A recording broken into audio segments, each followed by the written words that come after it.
We heard it before, haven't we? Does size matter? I want to find out if the size of the sensor really affects the image that much. The tonality and the 3D pop effect of a poppy lens will increase or decrease with the sensor. And, well, it's not only the size that matters, right? It's the age too. And there is nothing intended behind that, but maybe a little bit. But this is an old camera that is filming me right now. It's the Sony A7S. And this camera is about, I think it's 11 years old, or even older. I think 11 to 12 years old, and it has an old sensor and a very good and high number in pixel pitch. It's about 8.9.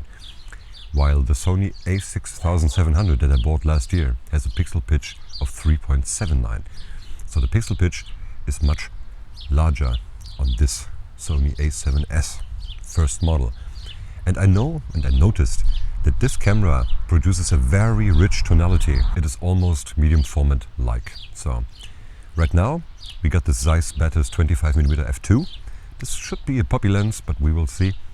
And we will use this lens on the A6700 to recreate this shot right now to see if there is the same amount of tonality, if there is the same amount of 3D pop, and the lens should have it.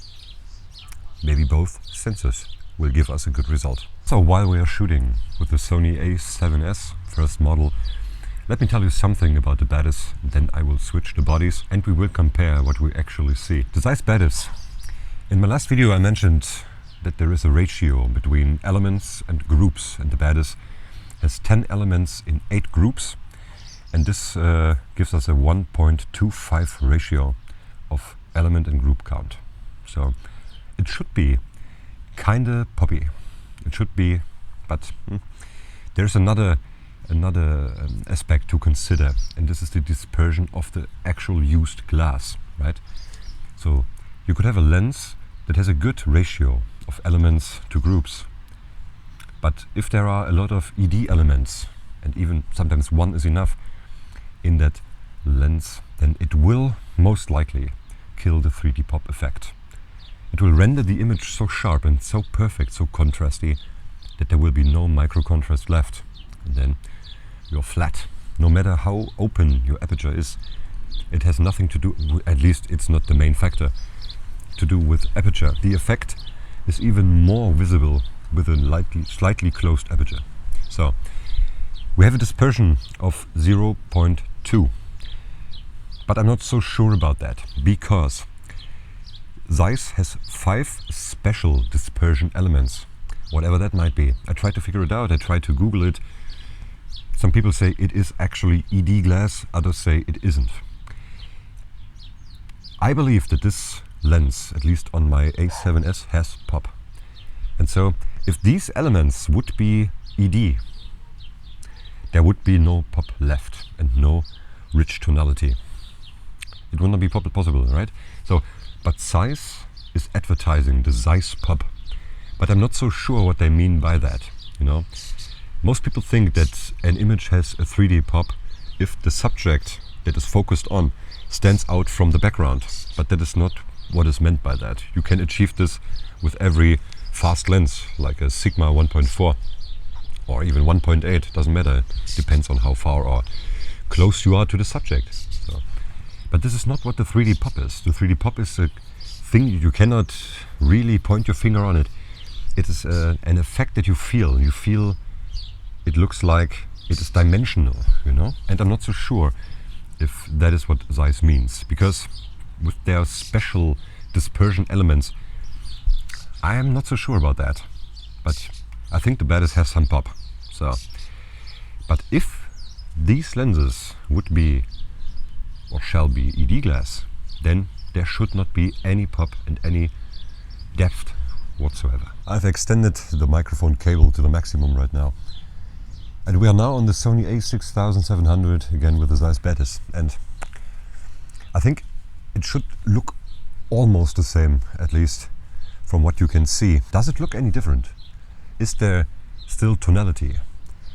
This sensor is way flatter, should render flatter, because the pixel pitch is lower. It should look sharper, yes, maybe. It should look more contrasty, but it should not have as much pop as we had on the Sony A7S.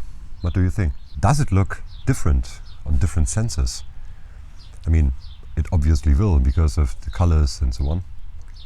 But still, is there depth in this video? Because we have APS C, smaller sensor, more megapixel, more sharp. Can APS C have this pop with the same lens as full frame? Might not be the case. In my opinion, the pixel pitch is very important in addition to the build of the lens, right? You can achieve 3D pop with very crappy, cheap lenses. And they're not crappy, but cheap, like TT Artisan 25mm f2 it is. It's almost the same as with the Zeiss Batis. The Batis is better, of course, and has autofocus, but still, for the price that the TT Artisan, you can buy it for like I think $70. It's pretty good for what it is, right? If you are looking for this effect, but it is an APS C lens only. So right now, the Zeiss Batis is a full frame lens mounted to an APS C camera. It should not give the same amount of pop. I personally prefer the full frame image. Yeah. So to your left you see the full frame image, and to your right it is the APS C image. I personally prefer the full frame image over the APS C image. It's the look, it's the depth, but it has to do with the pixel pitch. It might not even be the pure size of the sensor, and we will check it out. I've got another camera in a full frame, and we will check out if there the pixel pitch, it will be lower, is, well, if it is the size of the sensor. Does the size really matter? I love this camera, I love the A6700 when I shoot my dogs, make video of my dogs, but it is so sharp and so clear, it renders almost perfect, and I think this kills the tonality. What do you think? Let me know in the comments below.